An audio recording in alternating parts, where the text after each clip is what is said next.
بسم اللہ الرحمن الرحیم۔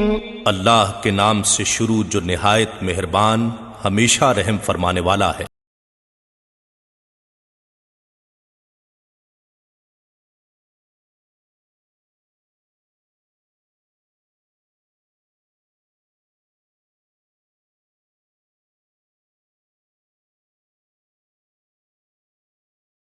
الحمدللہ رب العالمین نحمده ونصلی علی رسولہ الکریم اما بعد فاعوذ باللہ من الشیطان الرجیم بسم اللہ الرحمن الرحیم ان اللہ ملائکتہ یصلون علی النبی یا ایھا الذین آمنوا صلوا علیہ وسلموا تسلیما اللہم صلی علی سیدنا مولانا محمد وعلی آل سیدنا مولانا محمد وبارک وسلم علیہ۔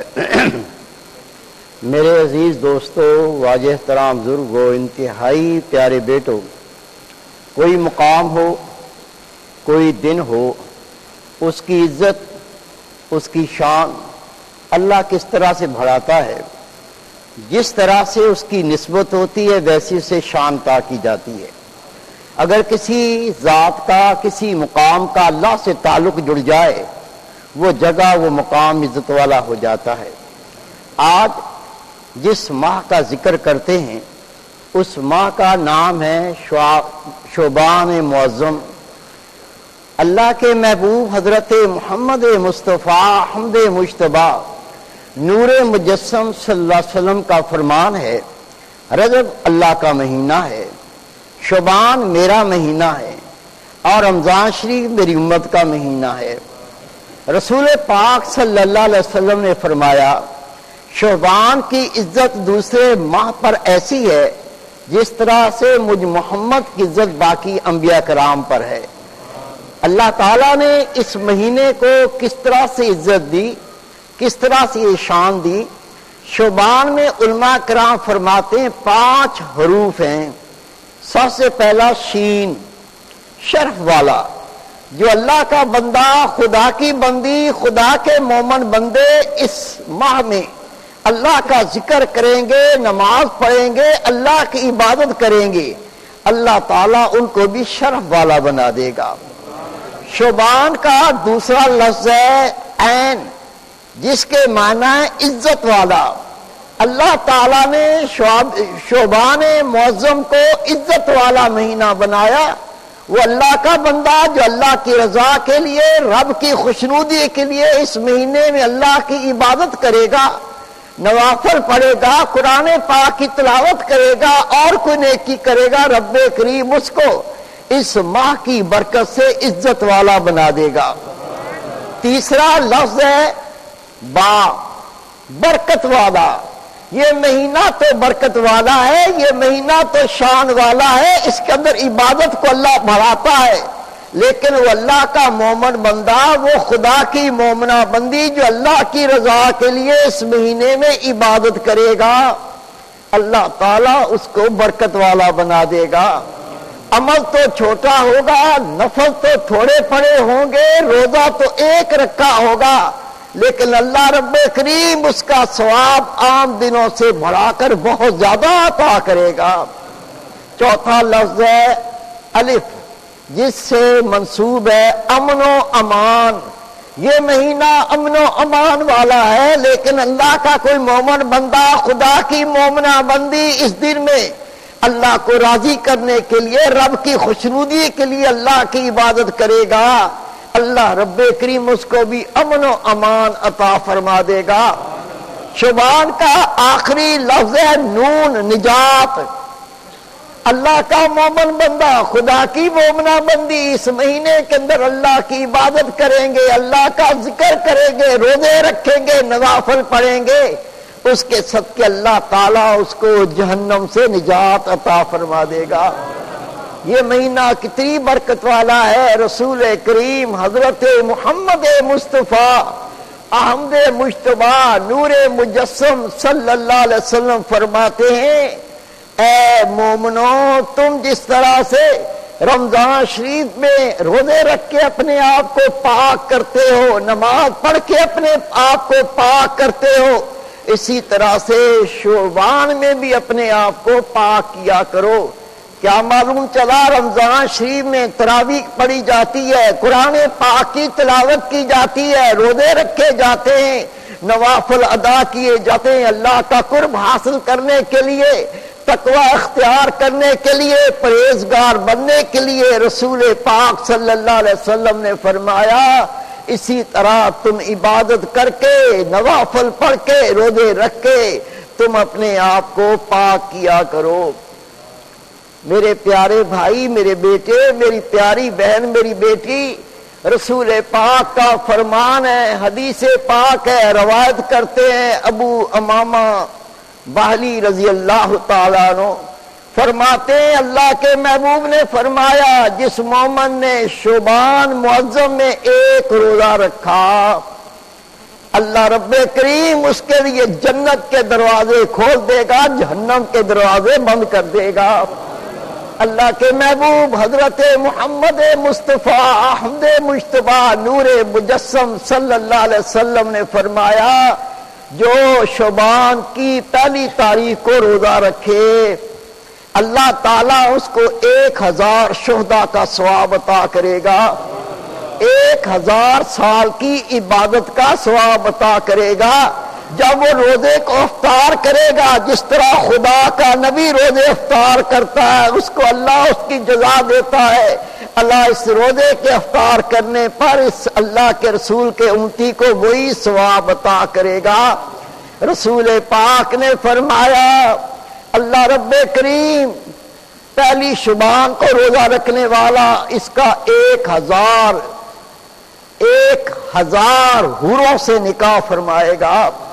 رسول پاک صلی اللہ علیہ وسلم نے فرمایا اس ایک روزہ رکھنے کے صدقے اللہ تعالیٰ اس کے تمام گناہوں کو بخش دے گا، بے شک وہ ریت کے ذروں سے بھی زیادہ ہوں۔ اللہ رب کریم اس مہینے میں جو برکتیں عطا کرتا ہے، جو بخشش کے در کھولتا ہے، یہ تو شمار سے ہی باہر ہے۔ حدیث پاک میں آتا ہے رسول کریم صلی اللہ علیہ وسلم شعبان معظم میں رمضان شریف کے بعد سب سے زیادہ روزے رکھا کرتے تھے۔ ایک صحابی رسول نے عرض کی آقا ہم دیکھتے ہیں کہ رمضان شریف کے بعد آپ کسی مہینے میں اتنے روزے نہیں رکھتے جتنے اس ماہ میں روزے رکھتے ہیں۔ اللہ کے محبوب نے فرمایا اے میرے پیارے صحابہ یہ مہینہ مغفرت کا مہینہ ہے، اس مہینے میں بندوں کے اعمال اللہ کے سامنے پیش کیے جاتے ہیں۔ میں چاہتا ہوں کہ جب میرے اعمال اللہ کے حضور میں پیش کیے جائیں میں روزے سے ہوں۔ رسول پاک صلی اللہ علیہ وسلم کا فرمان، میرے محبوب نے فرمایا جب شعبان معظم آ جائے تم آپس میں نیکی کیا کرو، آپس کی نیکی، صدقہ کرنا ہے تو کرو، خیرات کرنی ہے تو کرو، کسی کی بھلائی کرنی ہے تو کرو، کسی کی مدد کرنی ہے تو کرو۔ اس ماہ کے اندر ثواب کو اللہ رب کریم بڑھاتا ہے۔ میرے محبوب پاک نے فرمایا اس ماہ میں شعبان معظم میں آپس میں نیکی کیا کرو، یہ مغفرت کا مہینہ ہے، اس مہینے میں اتنی تو برکت ہے۔ رسول پاک نے فرمایا جس نے شعبان معظم میں 10 روزے رکھے میری شفاعت اس کے لیے حلال ہو گئی۔ یہ تو روزوں کا ثواب ہے، لیکن اس کے ساتھ ساتھ نوافل پڑھنے کا ثواب اللہ اتنا عطا کرتا ہے دوسرے مہینوں میں اس بات کا تصور نہیں کیا جا سکتا۔ اللہ کے محبوب نے فرمایا اگر میرا کوئی امتی شعبان معظم میں 2 نفل اس طرح ادا کرے، ہر رکعت میں وہ 11 بار سورت اخلاص پڑھے، پہلے سورت فاتحہ پڑھے گا اس کے بعد 11 بار سورت اخلاص پڑھے، اور جب وہ سجدہ رکوع کرے تو ہلکی تسبیح کرنے کے بعد 11 بار رسول پاک فرماتے ہیں پڑھے سبوح قدوس ربنا ورب الملائکۃ والروح، اللہ رب کریم اس 2 نفلوں کے صدقے اس کو 200 سال عبادت کا ثواب عطا کرتا ہے۔ نبی پاک فرماتے اس کے ساتھ ساتھ اللہ حکم دیتا ہے میرے اس بندے کے لیے، میری اس بندی کے لیے جنت میں 700 محل تعمیر کیے جائیں۔ رسول پاک صلی اللہ علیہ وسلم کا فرمان ہے، اے میرے پیارے صحابہ، یہ مغفرت کا مہینہ ہے جب اللہ کا بندہ اس ماہ میں اللہ سے استغفار کرتا ہے، گناہوں کی بخشش مانگتا ہے، اللہ اس کے گناہوں کو معاف فرماتا ہے، اس کی مغفرت فرماتا ہے۔ حضرت سیدنا صدیق اکبر رضی اللہ تعالیٰ عنہ روایت کرتے ہیں، رسول پاک نے فرمایا لوگوں، شعبان مغفرت کا مہینہ ہے، اس مہینے میں جو اللہ کی عبادت کرے گا اللہ رب کریم اسے مجدہ سناتا ہے تیری مغفرت کر دی گئی، تیری بخشش کر دی گئی۔ حضرت بی بی عائشہ صدیقہ رضی اللہ تعالیٰ عنہ فرماتی ہیں ایک رات رسول پاک صلی اللہ علیہ وسلم میری باری میں میرے پاس تھے، جب نصف رات گزر گئی، آدھی رات گزر گئی، میری آنکھ کھلی، دیکھا تو رسول پاک صلی اللہ علیہ وسلم میرے بستر پر نہ تھے۔ میں نے کہا آج رات تو رسول پاک کو میرے پاس ہی ٹھہرنا تھا۔ میں اپنے حجرے سے نکلی، ہر جگہ تلاش کیا، لیکن اللہ کے محبوب کو میں نے نہ پایا۔ واپس اپنے حجرے میں آئی، آپ فرماتی ہیں امی جان کا فرمان ہے میں پریشان تھی، رسول پاک صلی اللہ علیہ وسلم کہاں چلے گئے؟ جب میں نے غور سے دیکھا میرے حجرے میں اندھیرا تھا، حجرے کے ایک کونے میں خدا کے رسول سجدہ ریز ہیں، سسکیوں کی آواز جاری ہے، اللہ کے محبوب رو رہے ہیں، میں ان کا رونا سنتی رہی۔ اللہ کے محبوب نفل پڑھ کے فارغ ہوئے، آپ جیسے ہی فارغ ہوئے مجھے کہا عائشہ میرے پاس آؤ میں تمہیں بتاؤں آج کون سی رات ہے۔ امی جان فرماتی ہے، بی بی عائشہ صدیقہ رضی اللہ تعالیٰ عنہ فرماتی ہے میں اللہ کے محبوب کے پاس بیٹھ گئی، میرے محبوب نے فرمایا عائشہ آج شب برات ہے، آج کی رات کی برکت سنو۔ آپ نے فرمایا عائشہ یہ وہ رات ہے، اس رات اللہ تعالیٰ فیصلے کرتا ہے، زندگی کے فیصلے کرتا ہے، موت کے فیصلے کرتا ہے، رزق کے، اور پھر سارا سال اللہ کے فرشتے ان فیصلوں پر عمل کرتے ہیں۔ اللہ کے محبوب نے فرمایا عائشہ بنی کلب کی بکریاں، جس کے بارے میں حدیث میں آتا ہے کہ ان کی بکریاں تمام قبائل کی بکریوں سے زیادہ تھیں، نبی پاک نے فرمایا بنی کلب کی بکریوں کے بالوں کی تعداد کے برابر میرا اللہ بندوں کے گناہوں کو معاف فرماتا ہے۔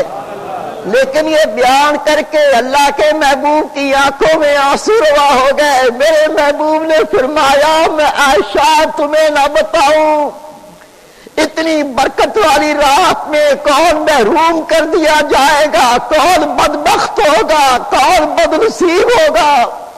امی جان نے عرض کی آقا ارشاد فرمائے، رسول پاک نے فرمایا سب سے پہلے بخیل کی بخشش نہیں ہوگی۔ بخیل بخل کرنا، کنجوسی کتنا بڑا عذاب ہے۔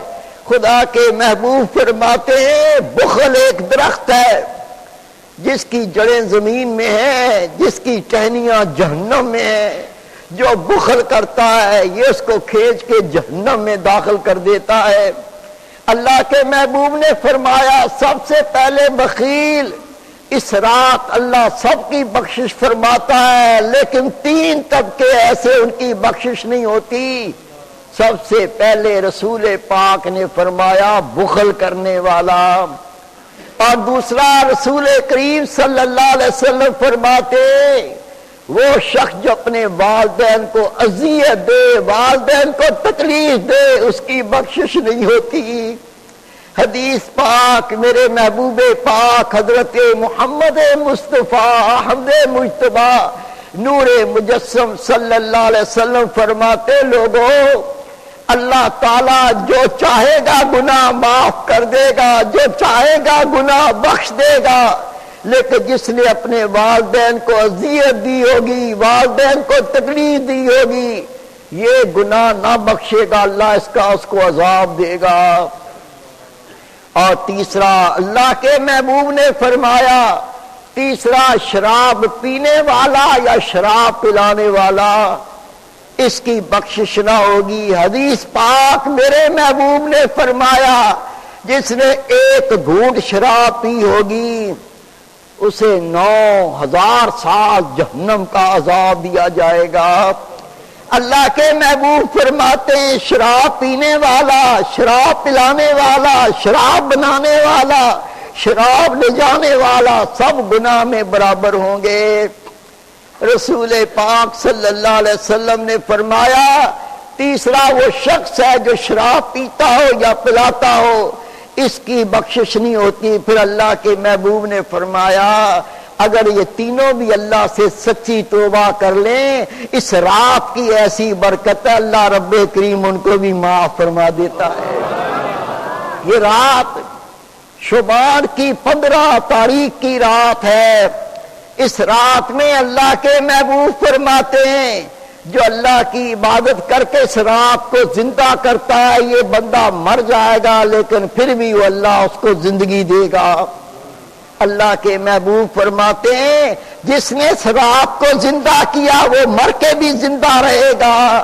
اس کا کیا مطلب ہے؟ اس حدیث پاک کی شرح میں اللہ کے ولی لکھتے ہیں، لوگوں جب بندہ مر جاتا ہے تو عمل کا سلسلہ ختم ہو جاتا ہے، وہ کوئی نیکی نہیں کر سکتا، لیکن 15 شعبان شب برات کو اللہ کا ذکر کر کے اس رات کو زندہ کرنے والا مرنے کے بعد بھی قیامت تک اس کی نیکیاں لکھی جاتی ہیں۔ اس طرح سے جس نے اس رات کو عبادت کر کے زندہ کیا وہ مر کے بھی زندہ رہتا ہے۔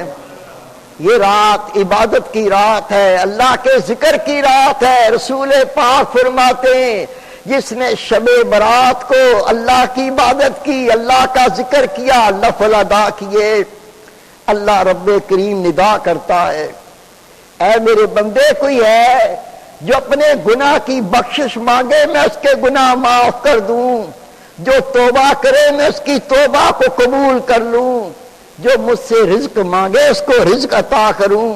رسول پاک کا فرمان ہے، جس نے 15 شعبان کا روزہ رکھا اس کو جہنم کی آگ چھو بھی نہ سکے گی۔